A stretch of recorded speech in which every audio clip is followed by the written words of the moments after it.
Welcome back to Direct Edition, a podcast about nothing and everything. I'm your host, Dave. It's me. Today's guest, a great interview with my buddy Jon Wayshak. Wayshak is an artist, an illustrator, and a mad scientist on paper. He's got a new book out with Bad Idea called Cul-De-Sac, written by legendary comic writer Mike Carey. And, we had a nice chat about it today. I know Jon for probably around a decade at this point. I met him through Dave Correa and Alex Pardee when he was part of the Zero Friends Collective. They had a show at Cotton Candy Machine in Brooklyn, which was Tara McPherson's gallery. And I had already known Dave and Alex, but I knew about Wayshak. And when I went there, I think I got there the night they were setting up and just hung out and got to know him and ended up buying a piece that weekend. And, I'd see Jon sporadically whenever I took trips to the Bay Area. And always a nice time seeing him. And the thing that always stuck out to me was whenever we'd talk about Todd McFarlane and our mutual love growing up reading his comics. And, it's been nice to watch Jon's career grow in the comics world. Seeing him at both of the OAXs in Orlando and watching people have their mind blown looking at his art and watching friends get commissions from him, it really made me happy. I've been able to support Jon over the years by buying a bunch of art, and it's just great to watch his audience grow. And that's why I brought him here today, is to talk about the book, but also to introduce him to some people that may not know anything about him and his artwork and his story, and how much dedication that he puts into his art.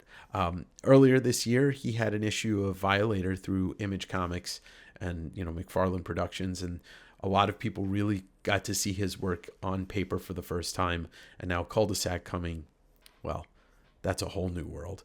Cul-De-Sac is already out as we speak. You are hearing this podcast about 5 days after it was released. So if you can pick it up at your comic store still or have them order it, I think you'll be pleasantly surprised about this awesome vampire horror book that he did with Mike Carey. So without any further ado, I'm going to bring to you my interview with the man they call Wayshak.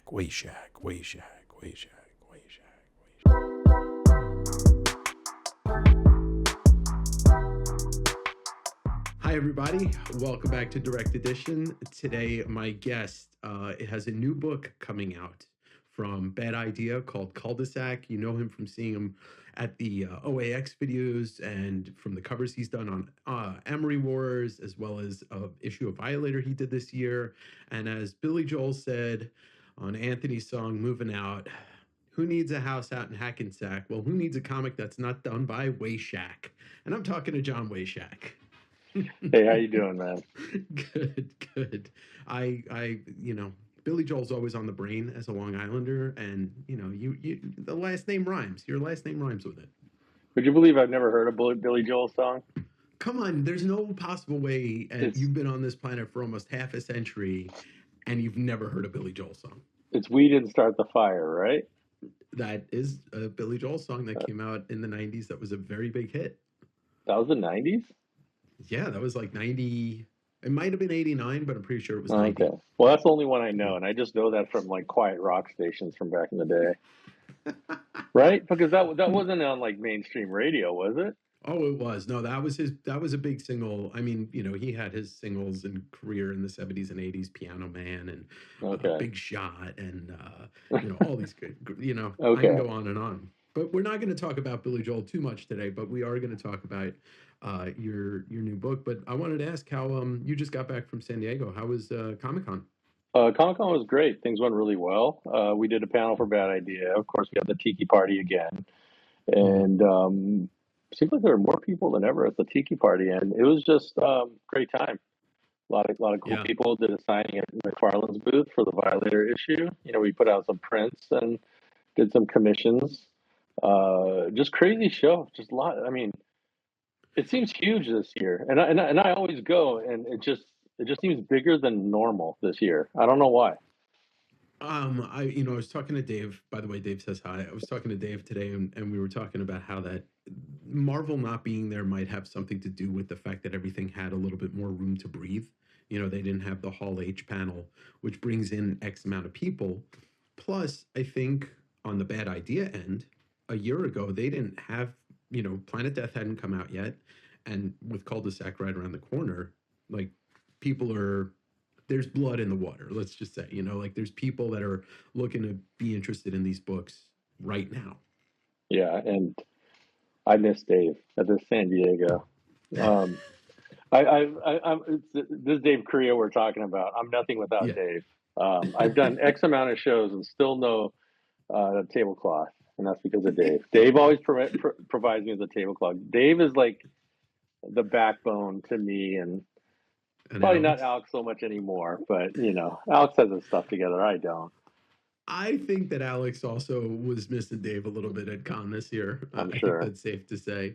But the thing is like by day 2, your table looks like an atomic bomb hit it, and by day 3, your table starts, or at least behind your table starts to look a little bit like the trash compactor scene in A New Hope.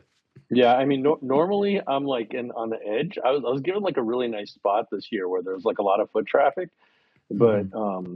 I'm just a big guy, and like I Yeah. can't move once I'm behind the table. So, um, but what can you do? Right. Well, so let me ask this, because obviously, I mean, for the listener that may be not knowing me at all, I've known John for about a decade now. And, over the course of just the last year, the Violator book, a bunch of the Emery Wars covers, and obviously Cul-De-Sac.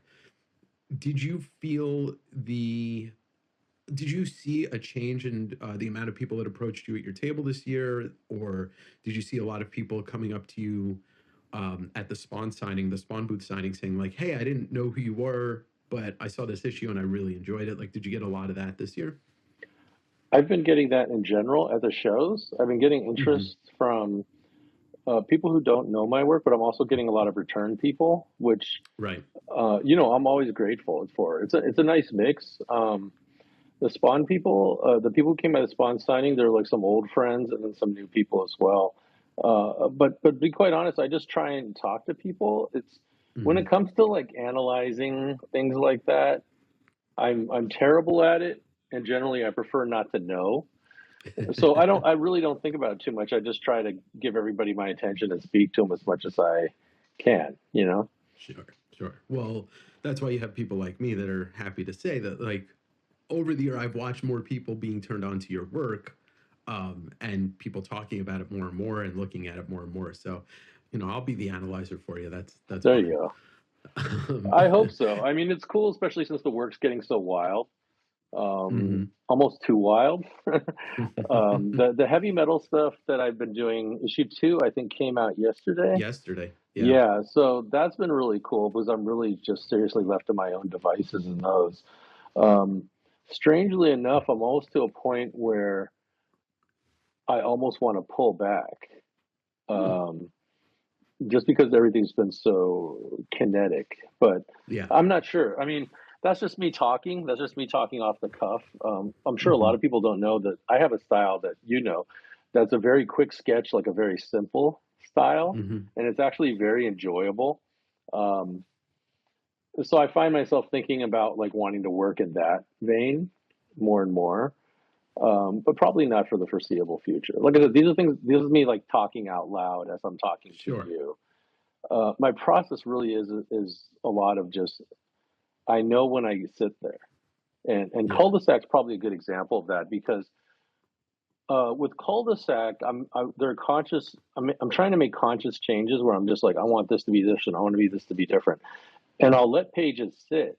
Reason being is I'm just like I need to think about this. I need to figure it out. But each time I've done that with cul-de-sac, nothing's come. And Huh. for most of my work as well, that generally not happens. I'm trying to be even approaching my process differently with cul-de-sac, but nothing comes, and nothing gets done on cul-de-sac until I sit down and do it. If that makes any sense. It does. So there's no pre-planning on my part right now, unfortunately, which is great, um, but is nerve-wracking and sometimes doesn't work.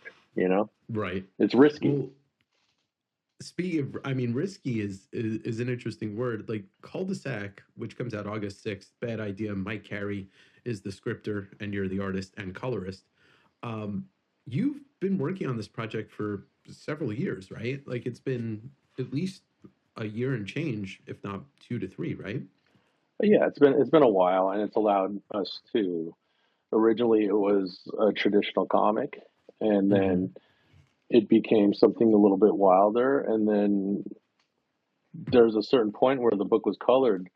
A friend of mine colored it actually, uh, David Barron, and he fired himself.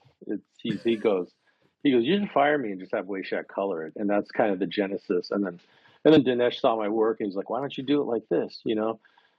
More like my sketchbook for those of you who haven't seen it. And that's kind of the genesis of where this comes. So it's allowed us to like start the book, go back and refine it and make edits, which normally is a luxury you don't have with comics. Right. Usually you're working so fast, nothing, you can't do anything, you know. I've always wanted to draw like 150, 200 pages and edit later. Um, which we were able to edit, but we weren't able to go to that extreme on Cul-De-Sac. Sure. I'm just talking about my own fantasy project, where like I go through and cut out pages, almost like a film, Mm-hmm. um, cut out entire sequences, 20 pages. I don't think that's ever going to happen though, because No, that's got logistically to it be doesn't done even on make your own sense. time and your Yeah, own yeah. dime.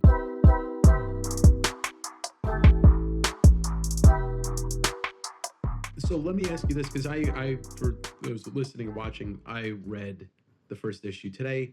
I had a blast with it. I wouldn't say it exactly has some twists, but it doesn't go the way you expect it to go, which is, different than a twist. It's not a gimmick, but I feel like this is a vampire story, but kind of unlike anything I've read in a long time. When you first got Mike's script, was it super detailed? Was it an outline, a plot outline? Like, what were your first thoughts when you were hired to do this, or when Dinesh and you talked about it? First of all, I got the script from Mike, and then the script was great. You know, Mm-hmm. uh, what's really great about Mike's script is it's really solid. It's Mm-hmm. really well written. It's really well thought out. Yeah. It doesn't rely, I know what you mean. You're like, it doesn't go in the way you think. Um, Reason being, he doesn't use any gimmicks. It's all just Right. solid writing. It's just, what do we need to get here? How do we explain this character? And there's no shortcuts, there's no gimmicks to it. There's no like, oh, shock value. It's like, how do I Yeah. make Yeah. a really great story? And it's because the foundation is there, that's what allows me to go off as much that I do on the artwork. And Mm-hmm. while I'm have a heavy duty focus on storytelling, it allows me to break some of these storytelling rules. And part of that is because we have such a strong foundation that holds it all together. It's kind of like an experimental band where you have like some experimental guitar or whatever it is you want to be, but the bass holds it together. It's that thread that Yeah. holds it together. So it's because Mike's script was so great that I'm allowed to do these things. If the script wasn't so strong and me doing my thing, it very possibly goes into nonsense, Or just abstract, like pure abstract. which is fine. I actually love that kind of stuff Yeah. personally. That's why I love Eraserhead. Mm-hmm. Um, I was just gonna say David Lynch. Eraserhead's funny because I saw this is going to be hard to put into context. When I was really young, like 21, I was working on something that was, for me at the time, extremely experimental, extremely bizarre.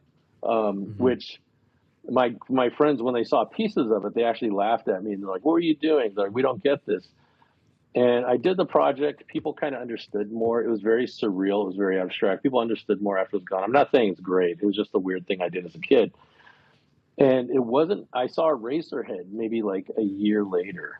And Mm-hmm. um, it was one of those eureka moments where, I mean, obviously nothing I did was as good as that, but it was the first time I felt like, oh, that's what I was trying to do.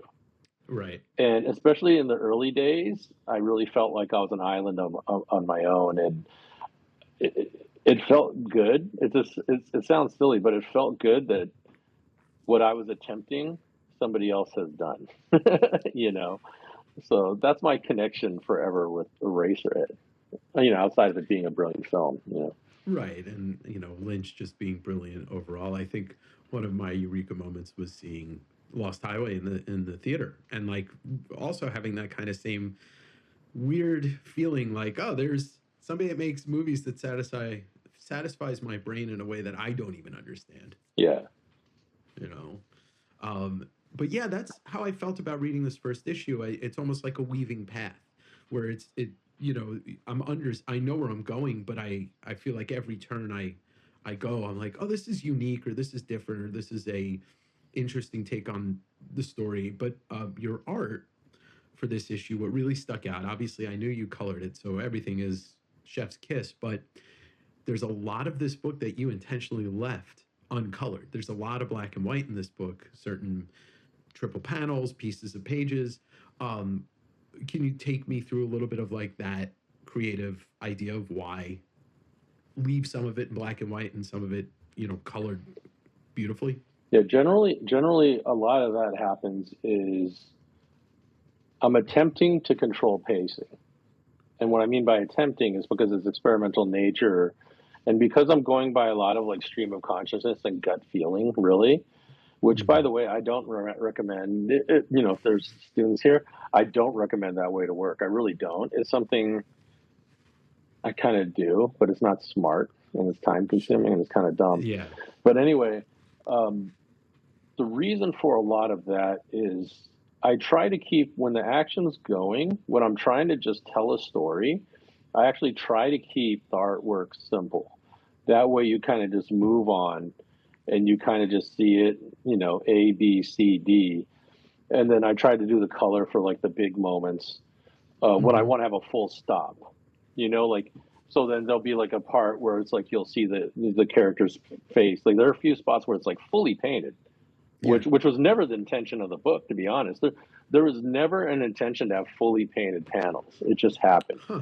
But I'm treating them as full stops to stop the pacing, to get you to think, or maybe something major happens, and then again it goes into black and white when I just want to move the story along.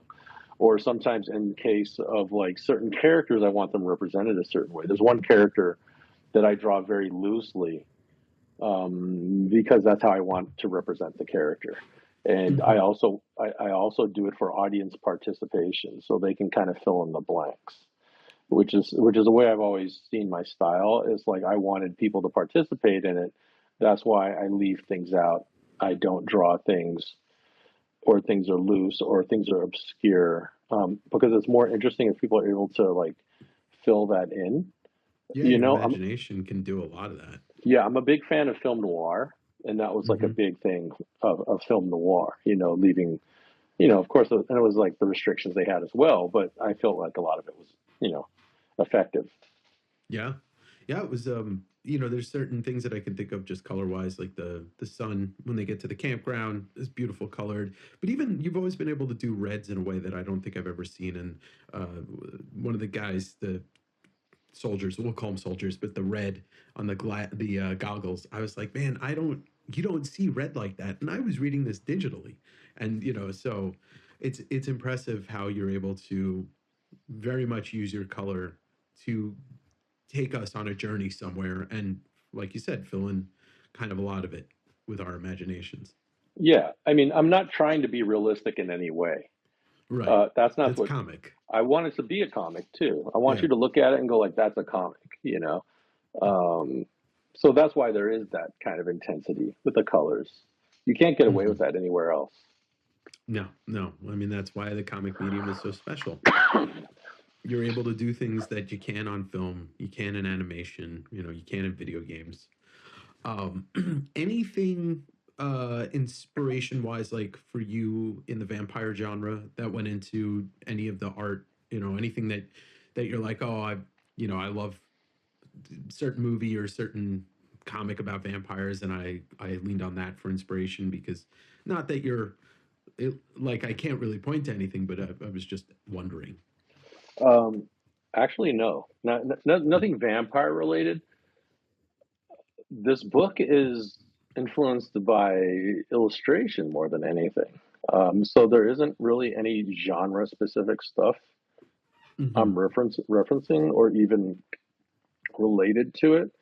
The person that's always on my mind, and not that I'm referencing, I mean, I guess I'm referencing it, but the person that's always on my mind is Bob Peak for this work, Right. The illustrator Bob Peak, because Bob Peak, probably next to Mark English, is probably one of the wildest illustrators and one of the best illustrators there ever was. And I mean, not as experimental as Mark English because he's berserk, but um, Bob Peak took all kinds of wild chances as a mainstream illustrator, and he left a lot of stuff unfinished as final illustration, whether by intention or not. To be honest, I've never been able to figure that out. Either way, it works, and I'm not, I don't have his book next to it. And Cul-De-Sac might look better if I was referencing it that way. But for this project in particular, Bob Peak is the one who's always on my mind. I guess that's who I'm trying to channel, for lack of a better term. Okay. But that's the one I keep thinking about. I actually been meaning to get out his book and go through it, and I haven't. I've left it on the shelf this entire project. But I keep going like I should look at it. But I know his work well enough. I keep thinking about his work. So more than anything, I would say that's the biggest inspiration behind Cul-De-Sac on a visual level. Cool. Well, it's nice to know that. I love hearing about people's influences. How many issues is this, or is it still 5 issues? 5 issues. Okay, Yeah. So 5 issues. Man, the story. I mean, I'm sure it was a treat just reading that. That script the first time you got it, because I had fun reading this comic the first time I got it, and I can't wait to read it again. What are you finished with all 5 issues and the coloring and everything at this point? Oh, we're still going through things. Going through things. But but it's just a lot of fun. Yeah. I feel like I have part ownership of the characters right now, so I'm very invested. A lot of people, a lot of comic artists, and a lot of people that talk about, like kayfabe would talk about certain artists that aren't able to draw children, but you've done it in, like, I feel multiple projects you've done, and the children in this, which are the focus, at least what it seems like at the end of this issue, they look like TV characters. They look like kids that would have been on TV, like the stars of shows, which they are, in a way, they stars of this book. Is that something that you figured that like you got down pat pretty quickly with this book, is like getting kids and making them not look like horrendous monsters like some other comic artists have done, like in the past? It's like any other project. It takes about an issue for me to like kind of really get things figured out. But the kids are the most fun part for me to draw in this book. Like all the monster and all the blood and guts stuff, like that's all great, but that's actually not my main interest when I draw. I actually really enjoy drawing the kids, and it's when I was growing up, I wanted to be a character designer for Saturday morning cartoons. I had no interest in Disney cartoons. Like they didn't interest me in any way. I watched a lot of Saturday morning cartoons, so I wanted to be a character designer, and I always considered myself a cartoonist before an illustrator. So the way I draw those kids is just the way I want to draw, and I guess I've done it enough where it works. I mean, I guess make them cute. That's the best thing to do. They're cute, but I feel like when I see you do faces and figure work, and also distorting faces, there's a lot of emotion, there's a lot of attitude. Like you draw almost every character with some kind of attitude facially, and it's something that until I was reading this book, that I really jumped out at me with the kids. There's some attitude in those faces, and that it reminds me of Saturday morning cartoon kids. Yeah, if you can't relate to the book, if you can't identify with the kids, the book that probably doesn't mean anything. So like I'm trying to get you to sympathize with them. And back to the Saturday morning cart thing. The funniest thing about the Saturday morning cartoons, there's a lot of like guys I really liked, and I used to pause the credits, so I'd know the names of these guys. And one of the guys I really liked at the time was the guy who did Captain and the Game Master. I don't know his name anymore. Huh. But he, and I mean this in the best way possible, he was always interesting to me because he designed the ugliest characters. But they're like kind of cool. If you remember that cartoon, Captain and the Game Master, and again, I mean this the best way possible, it's an ugly cartoon. But I always kind of enjoyed it. Yeah. It's not, it was a Nintendo thing. But it's just a Nintendo commercial. It's a Nintendo commercial. The characters had nothing to do with the games. But, you know, it's like whoever was writing it, they didn't care. They had like Zelda and Link in it at one point.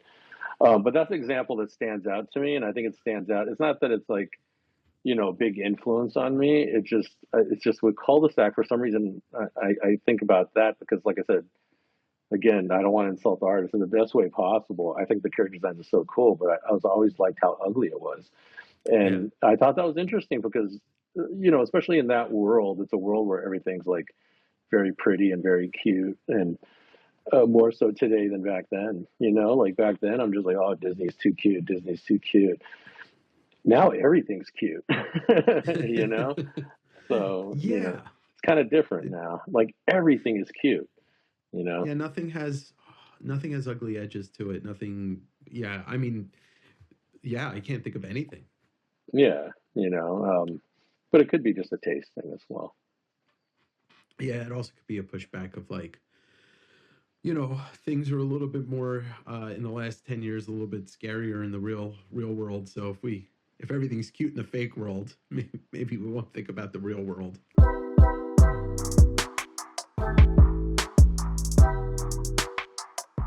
For anybody that's seen Jon at a convention or gotten to look through your sketchbooks or anything and seen what your personal work looks like, you do focus on distorting a lot of faces and making things ugly. And I think it's like you said, it's not something you see every day. And I get it. That's why your sketchbooks are so personal to you, even though you share them with us all. Yeah, and also that sketchbook style is hard to incorporate into comics because a lot of that distortion requires physical space to draw. And what I mean by that is bigger pages.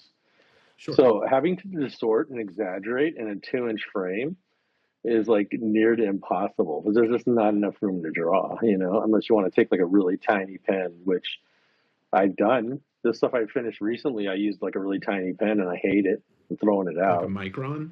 No, I use the Japanese Maru pen, which is what a lot of the Japanese like really detailed guys use. I've used it before. I haven't used it in a long time.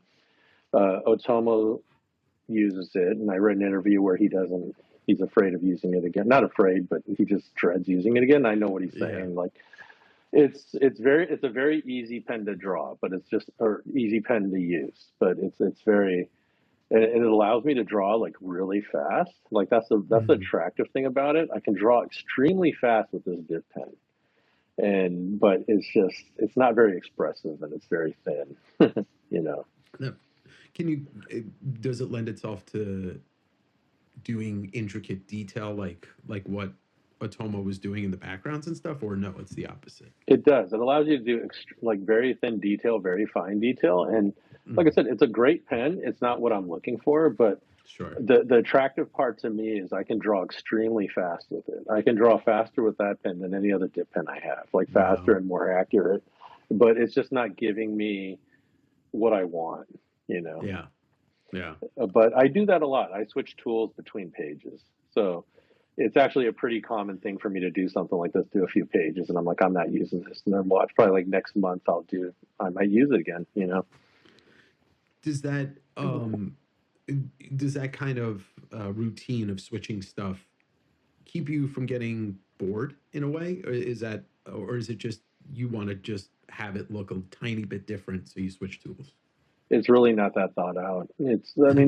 I wish it sounds so artsy fartsy, but it's literally like decisions are made when I sit down and look at the page. It's just natural. Like I told you, that goes back to what I was saying about some of those cul-de-sac pages. Like I'm trying to figure something out, and it just doesn't happen until I sit down. And like I said, the fully painted, like some of the fully painted faces, like that was never the intent, ever. ever. That was never even a consideration. I'm like, I'm not painting. I'm not doing full painting in this book. And then it turns out there's a lot Yeah. of full painting in the book. And that's purely just what I felt like doing. You know, it's something that you had said about like suggesting younger cartoonists not to do. 30 years ago, if you had gotten this project, how different, not only do you think it would look, but how different do you think you'd approach it? Or do you think you would have approached it in the same way as just like sitting down and whatever happens, happens? It's a different book. It would be a different Mm. book for sure, because I would have been like more uh, precise, for lack of that's not the right term, but it would have been more noodly. Yeah. Or as the old guys say, there'd be a lot of hay everywhere. But it'd be very noodly. Cul-De-Sac is actually much more simplified than when I would have drawn it when I was older. It has like much bolder tools using it. That goes Yeah. back to why the Morrow pen was not cutting it, because Yeah. Cul-De-Sac's very bold. And then with that pen, it was making everything very precise again, and it just didn't make sense.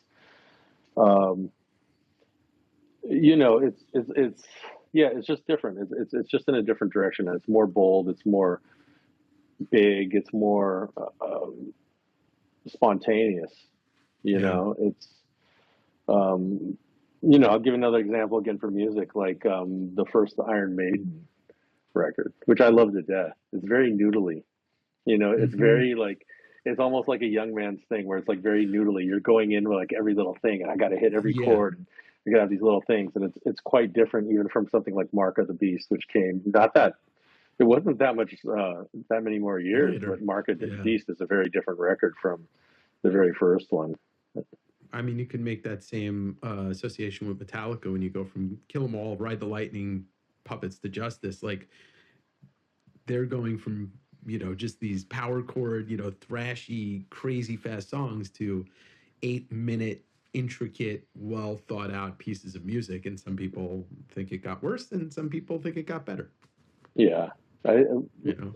I'm trying to remember who said this quote. I can't remember where I got this quote from, and I'm just paraphrasing, but it's something to do with like, you know, the older you get, the more you became a slave to style. I Mm, think they're talking about how the older you get, you start appreciating form, and then you yeah. become slave to form, something of that nature. Because in youth, you don't give a shit about it. Right. You're not trying to Yeah, perfect anything. You're just trying to like do the thing, have fun, and like try all these different things at once. yeah. Yeah. Well, I, I do want to ask you because a lot of people know that this piece exists, but your process on approaching something is one thing for a comic, but what's the process of approaching a piece of art like this? Oh, but you had me draw Jar Jar. Jar Jar's stupid. It's pretty as simple as that, man. You know. But So like honestly, like it what? was the only way I was gonna have fun with that piece. I don't even know what the hell a Darth Jar Jar is. I mean, the only Star Wars movies I really, really like are Star Wars and Empire. I mean, I like Right. Jedi, but I think Jedi's like a six, you know, out of 10. But like, you know, except for the space battle at the end. But like, Right. I only really like Empire and Star Wars. So outside of that, I don't know what anything is. I don't care what anything is. I saw the Sure. Sure. prequels and I figured this is my only time I'm ever going to draw Jar Jar, and like that's what made it interesting to me. And surprisingly, a lot of people liked it. I didn't think anybody would care, quite frankly. You know? Well, because you're talking about like a character that whatever people think about, but depicted in a way that nobody has. And I think that's what really sets you apart. I look at your commissions that you do for a lot of people. I've seen a lot of them in person, a couple myself, but it's the approach of like, this is your style, is to do something that, out there, whatever it is. And I think that's why everybody appreciates it.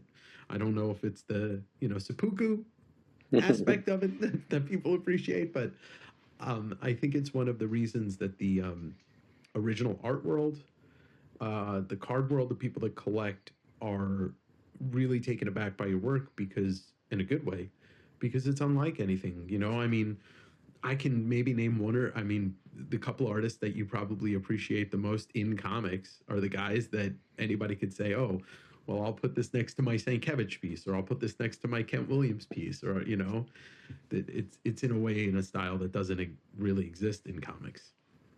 I guess I still have no business hanging up to those guys. So I mean, especially Kent. You know, I mean, Bill's the mover and shaker. Bill's the one who changed everything. But Right. Kent is just. I just greatly admire how that guy draws and paints. You know, Yeah. I mean, you know, you go to the convention, I walk around. I mean, really, there's not very many people better, if there even are. You know, I mean, it's, you know, I'm so glad the Spiegel booth is always there so I could look at these things at San Diego Yeah. Comic Con. You know, it's the only time I ever get to look at them. You know, but yeah, Kent's something else, man. Really, Yeah. one of And a then, one of a kind.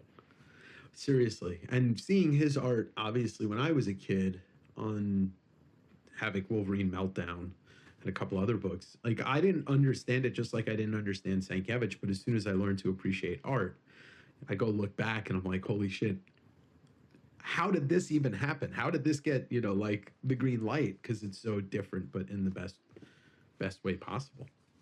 Yeah, it's the simplicity of his line. I mean, his paintings are a whole different thing, but the simplicity of his line and his figure drawing is what I find Yeah. very interesting. Um, it's hard to do that. You know, it's like, you know, it's like Al Toth drawing simple. It's like the simpler you draw, the harder it is. Yeah. You know, so I always respect people that can do that. Like I said, there's no context for it, but that loose style that I enjoy doing, that's very simple. It's actually very hard. There's like out of like every 10, 15 drawings, I only get one good one. You Mm-hmm. know, it's hard to control. You know, and you're obviously, as most artists rightfully so, you know, you're a big critic of yourself, and, like, you know, you want your stuff to look the way you want it. But I've also seen you do these sketch cards for people, which I know, you know, it's like not the easiest thing for you because it's the size, but people are blown away by what they get. And, you know, I know you're like, I you don't really like drawing on sketch cards, as you know. Yeah, I hope people like them. It's not that I don't like drawing on them. The size, for me, makes them extremely difficult. Right, You know, right. there's That's what I really was not a lot talking of about. room to like move around, and because the paper's small, I have to hold it like this, and then it's hard to be like kind of free with your stroke. You know. Yeah, yeah. I think your work definitely looks best on anything that's larger. I mean, your covers, commissions, you know, it's just, it's always nicer to see when you have the room, because I feel like, yeah, you're free. You're free to do it the way you want.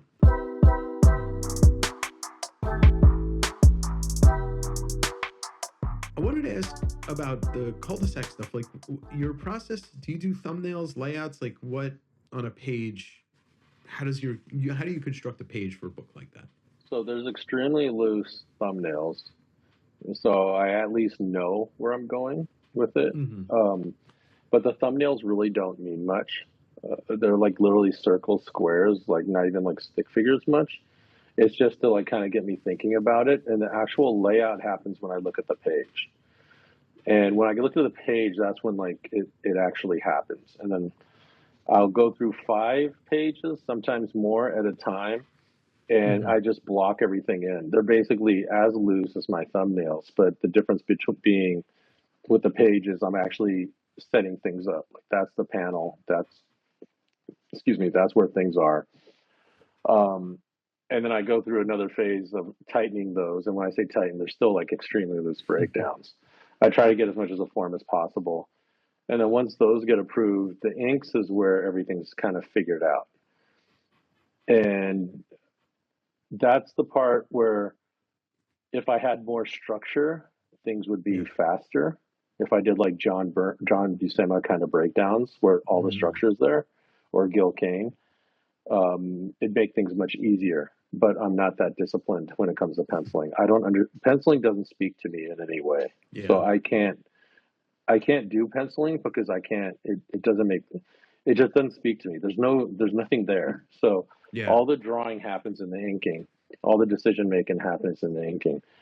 And the inking is where there's enough structure where I can decide that's where I move on with the color. I try to make everything look as good as possible on the ink so they can stand alone, so that the color is Mhm. just an accent and they're not necessarily carrying things so much. But there are cases where I've tried to like really color and ink less on the pages.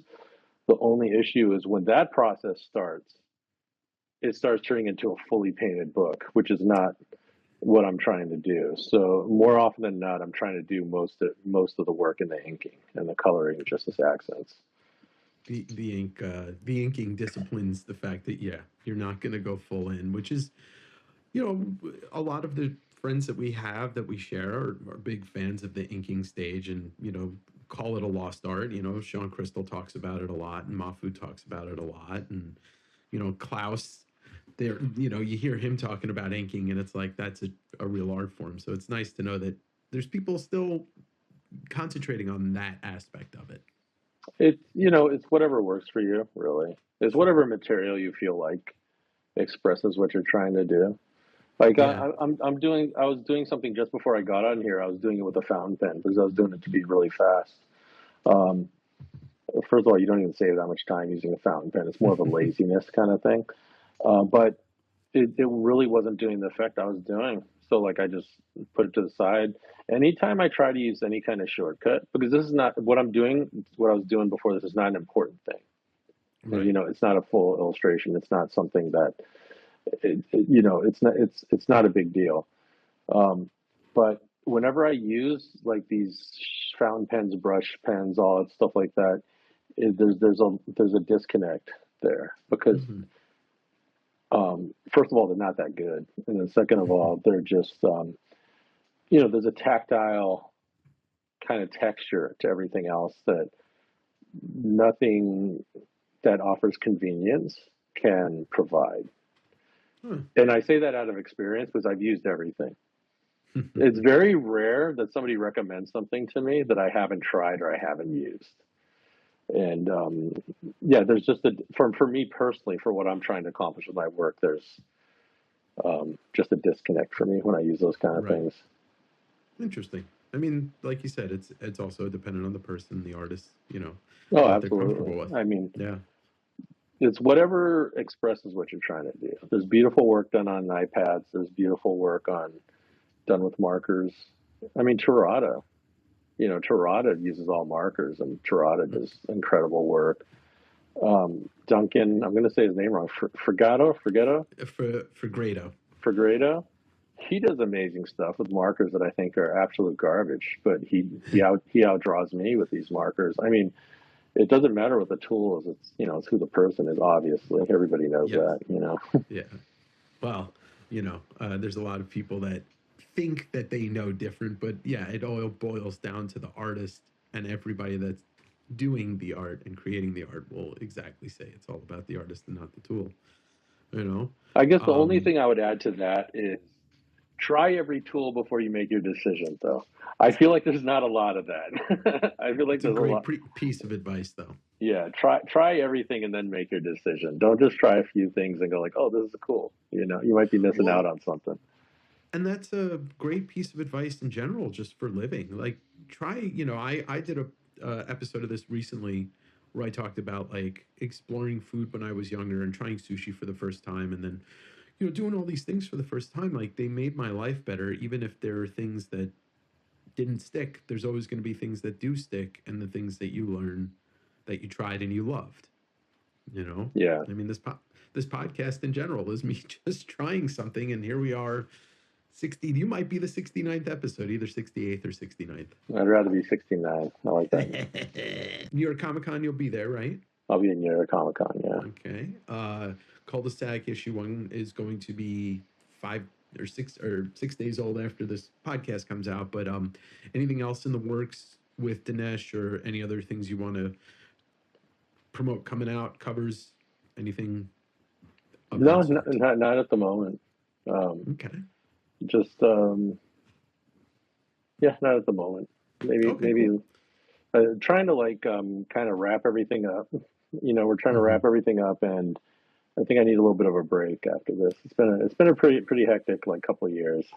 Sure. Yeah, I Um, know you've been hella busy. Not just cul-de-sac, but just like everything. There's all kinds of things going on. So I feel like I need a little bit of a moment to recharge because there's when you're really trying to be creative, you want some time to sit around. Hmm. So I need some time to sit around and kind of figure I things hear out. that. You know, I hear that. Well, hopefully get to see you before OAX, but if not, next February in Orlando, we'll do it for a third year in a row. that's right. OAX Yeah. is a great show. I love going out there.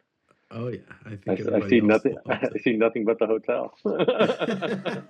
Well, maybe I'll drag you out to. Well, maybe I'll drag you out to a coffee shop at some point during the weekend next year. We'll grab some coffee during the day, All or right. breakfast in the morning. But all right. Well, look, Cul-De-Sac is out as we speak. Bad idea. Issue 2. It's a monthly, or is it every 2 months? Monthly. Monthly. I So believe. Yeah. yeah, Mike Carey, Jon Wayshak, and John, it's always a pleasure talking to you, and I wish that you have all the success with this book. I'll do my part in telling people to buy it. All right. Thanks for having me. Hope everybody Yeah. likes it. And thank All you for right. all the support in San Diego, everywhere else. You all know who you are, and all the new people. Thanks for coming by.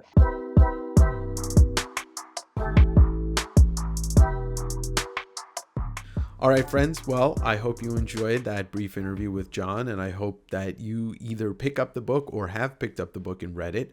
The next issue comes out in September from Bad Idea. I'd also like to tell you to watch my interview with Dinesh Shamdasani from a few months ago. He is the founder and CEO of Bad Idea, and we talk a lot about his company and his ideas and what makes him enthused to publish comics. Also, if you are watching this on YouTube, once I hit 500 subscribers, I'm going to give this McFarlane Spidey Jazz Hand Secret Wars statue away. I'll be giving it away over on West Coast Davengers. So just look for the post about the live stream where I just give this away for free.